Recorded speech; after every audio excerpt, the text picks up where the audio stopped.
Assalamualaikum warahmatullahi wabarakatuh. Bismillahirrahmanirrahim.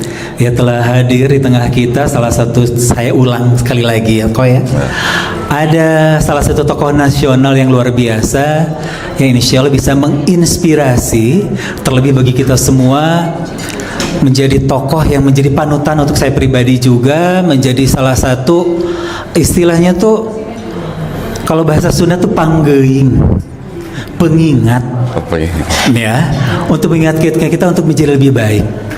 Kita harus berasa malu bahwa Ko Dondi orang yang baru mengenal Islam, orang yang baru tertarik, tapi bersedia dan mau giat dalam mensiarkan agama kita, selalu memberikan pencerahan, selalu memberikan penguatan terhadap akidah kita. Boleh tepuk tangan untuk Ko Dondi.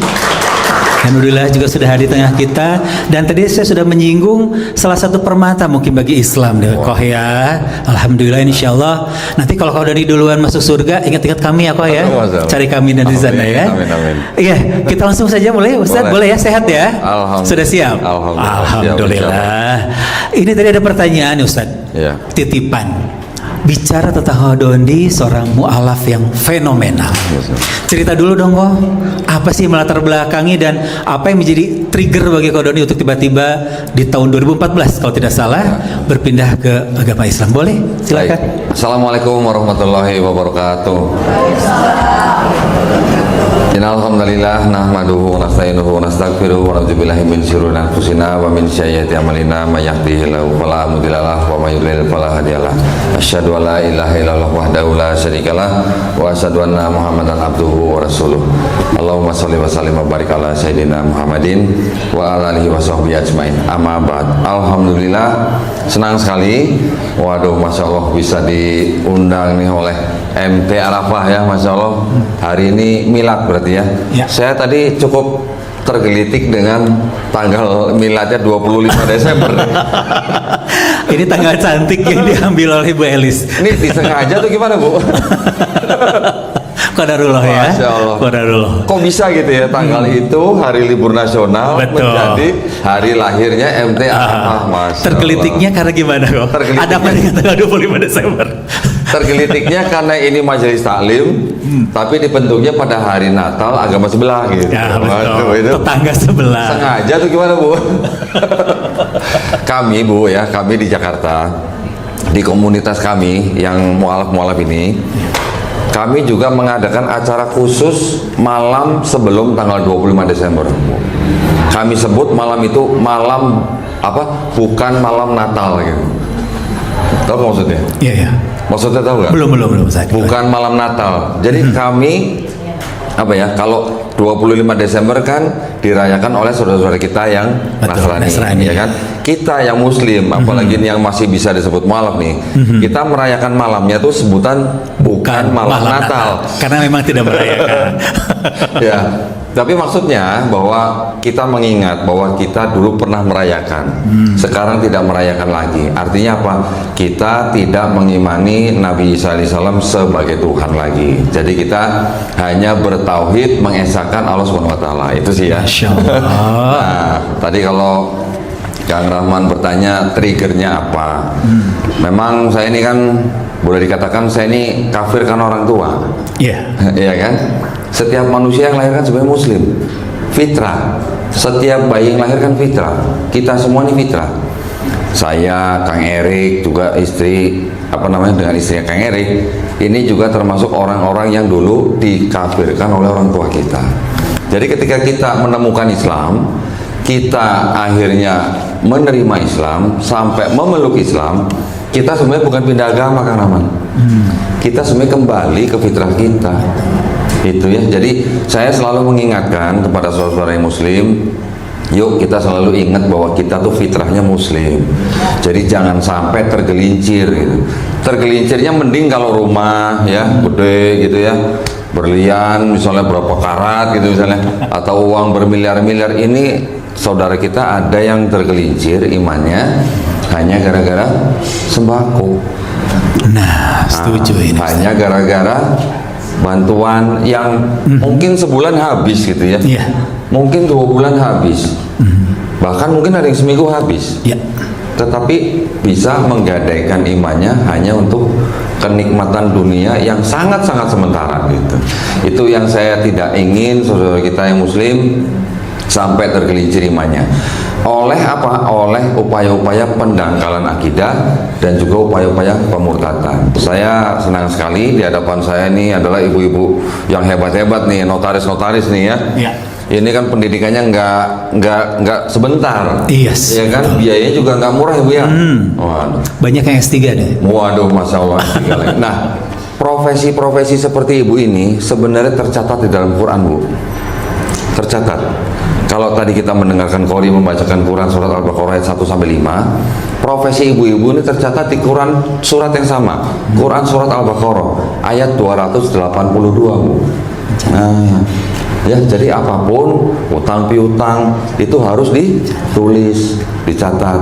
Penulis tidak boleh menolak, harus ada saksi. Nah, masya Allah itu kan berarti kan memang sudah perintah Allah gitu ya. Utang piutang ditulis, ada saksi. Nah, jadi kenapa perlu begitu? Karena itu adalah bagian daripada amanah gitu, ya kan? Sebuah akad perjanjian, apalagi utang piutang harus tertulis. Betul. Saya juga menggunakan ayat itu untuk apa? Untuk mengejar-ngejar yayasan yang saya ikuti untuk membuat laporan keuangan setiap tahunnya. Harus diaudit oleh akuntan publik. Ya. Kenapa? Karena dana yang kita gunakan adalah dana dari mana? Dari infak, sedekah, dari umat, donasi yang kita gunakan untuk membina para mualaf. Jadi kalau kita menerima uang itu kan amanah berarti dari umat ya, kita harus bikin laporan keuangan. Nah, alhamdulillah senang sekali saya bisa berbagi ya, insya Allah saya akan berbagi. Kalau tadi Kang Rahman nanya triggernya apa? Triggernya itu sebenarnya sebuah agama itu kan boleh dikatakan kalau nabinya sudah nggak ada, apa yang kita mau pegang? Yes. Apa yang mau kita jadikan landasan gitu ya? Kalau bukan kitabnya. Nah, jadi qadarullah ketika 2000 kira-kira mungkin 2012 ya Kang Rahman ya. 2012 tuh waktu itu sudah ada namanya FYP. Oh, kalau sekarang TikTok kan namanya FYP gitu kan. Muncullah video almarhum Syekh Hamid Didat. Nah, semoga Allah merahmati beliau ya. Dari video-video almarhum saya menonton semua, dia ngomongin kitab saya waktu itu gitu. Ini kok kurang ajar ini orang Islam ngomongin kitab Kristen gitu ya. Berani-beraninya. Panas dong. Oh, pasti. Ya, tapi untung udah tua gitu kan.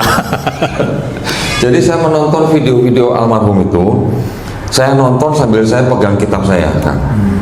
Dia sebut surat apa, pasal berapa, ayat berapa, saya pokoknya cepet karena saya dari kecil tumbuh besar di gereja.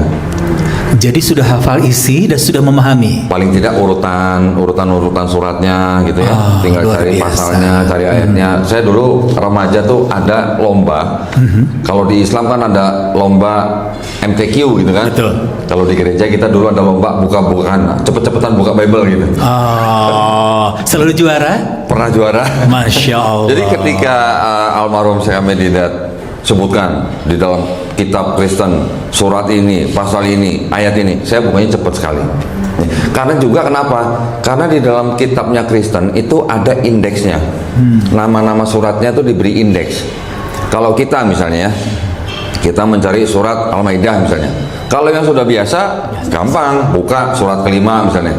Tapi kalau yang belum biasa atau yang baru baca Quran, dia akan cari di mana tuh Al-Maidah, ya kan? Yes. Nah kalau di Bible-nya Kristen Bu, itu dikasih indeks. Jadi ada nama-nama surat itu. Saya punya Quran yang ada indeksnya. Jarang sekali itu Quran. Ya. Nah, jadi ketika saya mendengarkan video-video almarhum, lama-lama didengerin kok, walaupun hati panas, tapi yang diomongin kok benar gitu ya.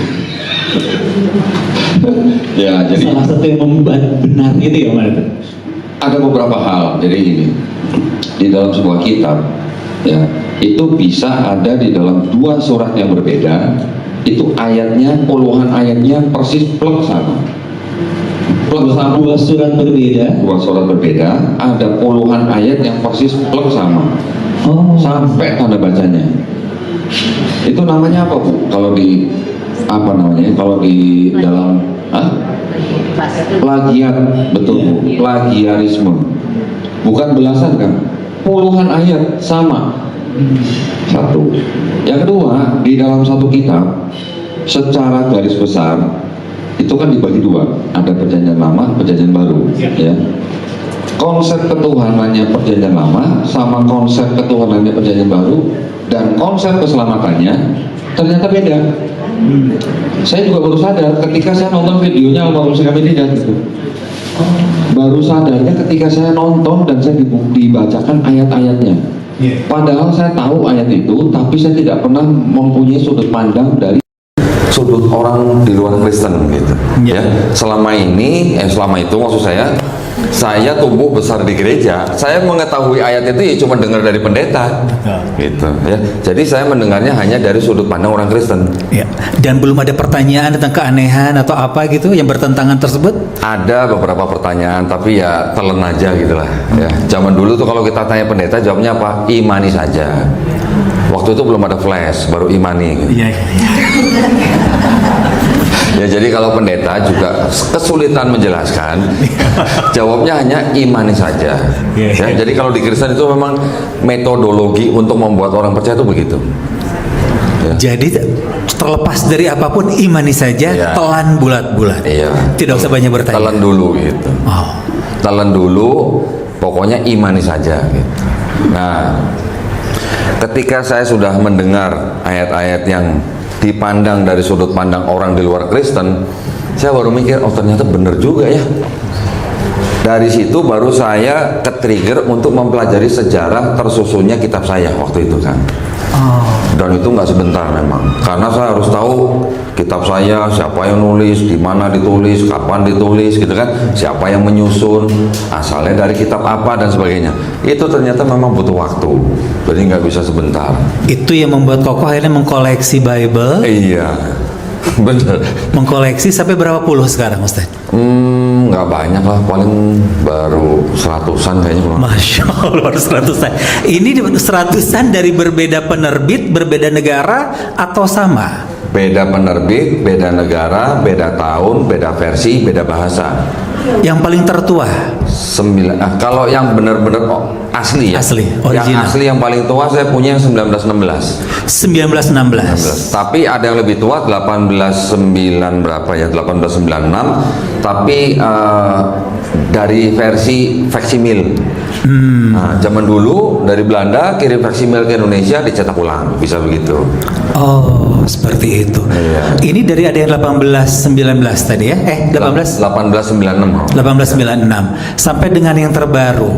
Koko bisa melihat ada perubahan yang signifikan atau karena kan katanya kalau tidak salah saya menonton di beberapa channelnya Koko juga kan ada istilahnya tuh yang ayat-ayat sisipan lah, pinjaman.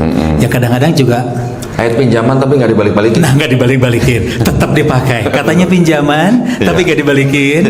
Terus ada juga yang sampai mohon maaf gitu ya kalau karena keterbatasan ilmu juga, katanya ada ayat yang memang dinyatakan palsu. Betul. Nah ini dari pengetahuan Kokoh nih, literasinya juga nggak main-main, nggak kaleng-kaleng, ratusan gitu. Ini ada beberapa yang bisa disampaikan ke audiens yang pasti kita semua alhamdulillah sih di sini kan muslim semua nih kok ya, pasti pengen tahu dong, yang mana tuh yang disebut dengan sisipan, pinjaman yang bahkan palsu ini kok. Mau lihat aslinya kitabnya ada, saya bawa tuh. Boleh, boleh. Karena kita juga kan based on literatur yang benar gitu kan, tidak hanya asal bicara di sini gitu. Notaris kan juga nggak boleh asumsi gitu. Yes, betul. Harus ada dasarnya, gitu kan. Betul. Harus ada dalilnya, gitu kan. Wis, ini satu koper loh ini. Ini aman ya? Aman. Ini ada apa namanya? Bisa connect ke apa namanya? Proyektor nggak ya? Enggak, ini dari kamera ini soalnya.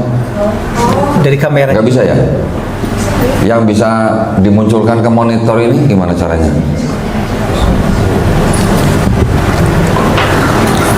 Atau mungkin bisa bantuan dari Hotel Sofia. Atau ya? Terus lagi. Ini aja. Nah. Ini di tengah. Nah. Nanti minta tolong Kang Rahman yang bacain boleh. Tenang, Kang Rahman. Baca ini nggak perlu wudhu, nggak perlu bismillah. Oke. Baru loh seumur umur. Ya. Bisa ditayangin di ini. Bisa kah? Proyektor, bisa nggak? HDMI. Nah, kalau bisa, jadi ibu-ibu bisa sambil lihat ya. Iya, betul. Oke. Bismillah.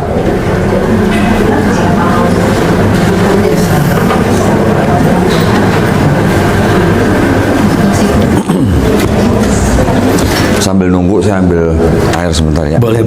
Suaranya nggak kering. Oh iya.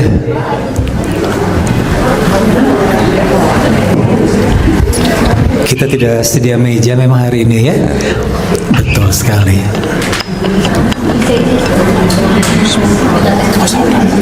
Udah pakai ini.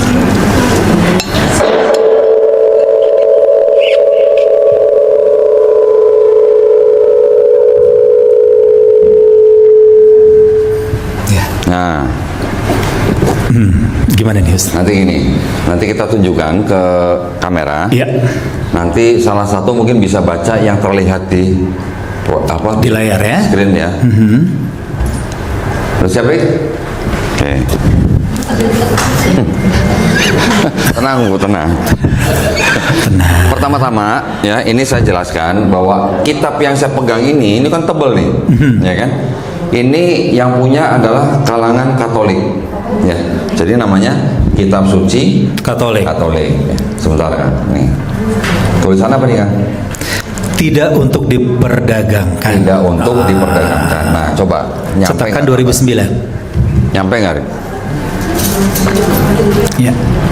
Nah, Nyampe nggak? Kali ini yang di sana. kebaca nggak? Coba. Oh, harus yang itu ya.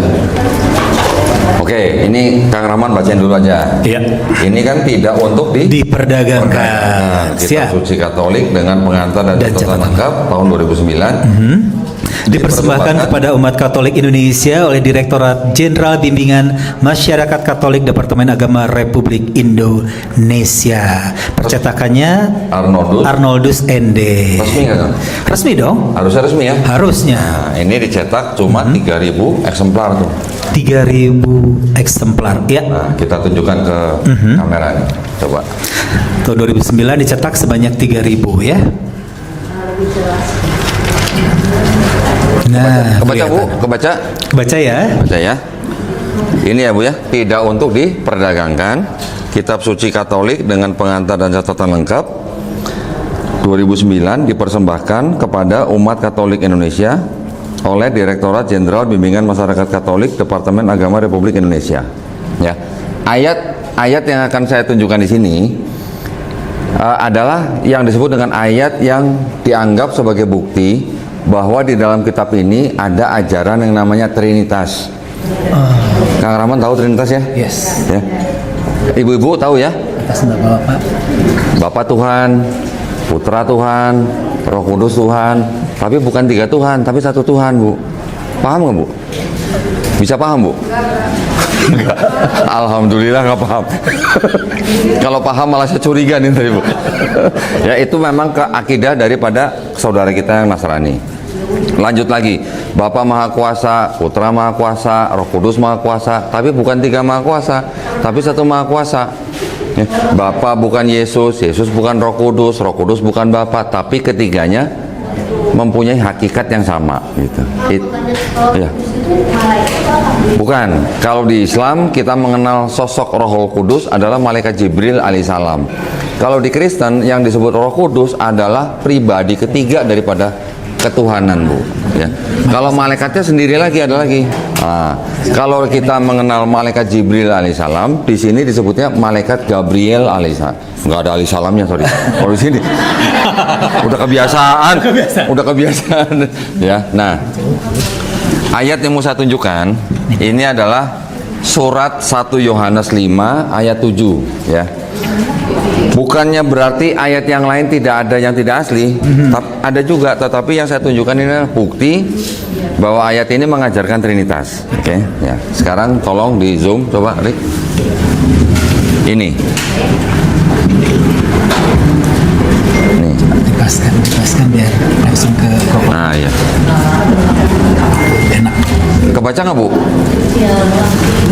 kebaca nggak? Ada yang bisa bantu baca? Iya, sebelah mana? Ustaz? Oh ini mic-nya.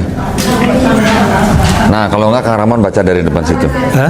Nah Kang Ramon baca dari situ. Ya. Coba. Ya. Yang ini nih Bu, yang di garis merah nih, yang di atas nih. Coba Rik. Nah, Sebab ada 3 yang memberi kesaksian Ya. di dalam surga, Bapa, Firman, dan Roh Kudus. Dan ketiganya adalah satu. Nah, jadi ada Bapa, Firman, Roh Kudus, dan ketiganya satu. Itu yang disebut dengan ajaran Trinitas. Ya, ada 3 pribadi dan disebut satu. Lanjut Mbak. 8 dan ada 3 yang memberi kesaksian di bumi. Di bumi. Nah, ayat ini ada catatannya Bu, ada catatan kaki namanya. Namanya kan catatan kaki ya Pak. Cuma ditulis pakai tangan gitu. Iya. Bukan ditulis pakai kaki. Ya. Catatan kakinya bagaimana? Ini. Yang di garis bawah nih. Tolong bisa dibacain lagi, Iya. Mbak. Sebentar. Ayat yang di catatan footnote yang di bawah yang dikasih garis merah. Nah. Miring ya? 7 strip 8 ya.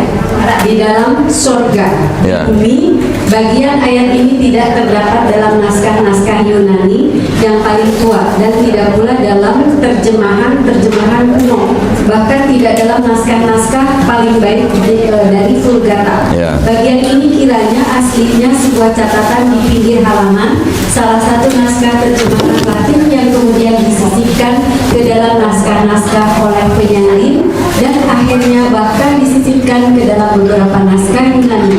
Karenanya bagian ini pasti tidak asli. Boleh diulang Teh? Karenanya? Karenanya bagian ini tidak pasti. Hah? Pasti. Karenanya bagian ini pasti tidak asli. Pasti tidak asli. Pakai kata pasti loh. Iya. Berarti kan sama kitab ini malah dibenarkan bener-bener tuh nggak asli gitu. Jadi disebutkan di ayatnya. Iya. Di ayatnya disebutkan di sini ada 3, tapi di sini juga kontradiktif gitu kan? Iya. Jadi ayat ini ada yang berada di dalam tanda kurung nih. Nah, dari mulai di dalam sorga sampai kata di bumi itu kan ada tanda kurungnya nih. Kelihatan nggak ya Bu ya? Ya. Tanda kurung ini menandakan bahwa kalimat ini itu tidak ada di dalam naskah-naskah terjemahan yang paling tua atau yang paling baik. Ya, di sini tadi disebutkan kan catatan kakinya ada yang disebut dengan Vulgata. Vulgata itu adalah Bible dalam bahasa Latin di abad keempat. Nah, ya, itu di kitab-kitab abad keempat itu tidak ada ayat ini gitu, Bu. Saya punya satu lagi kitab namanya versi dalam bahasa Inggris disebutnya New International Version. Di dalam kitab itu malah disebutkan kalimat yang tadi ini tidak terdapat dalam salinan-salinan kuno sebelum abad 16. Abad 16 itu berarti tahun 1501 sampai 1600 ya. Tidak ada ayat itu. Nah, jadi kalau ketika ada sebuah ajaran yang mengajarkan Trinitas, kalimatnya ada tapi ternyata pasti tidak asli. Nah, gimana rasanya tuh?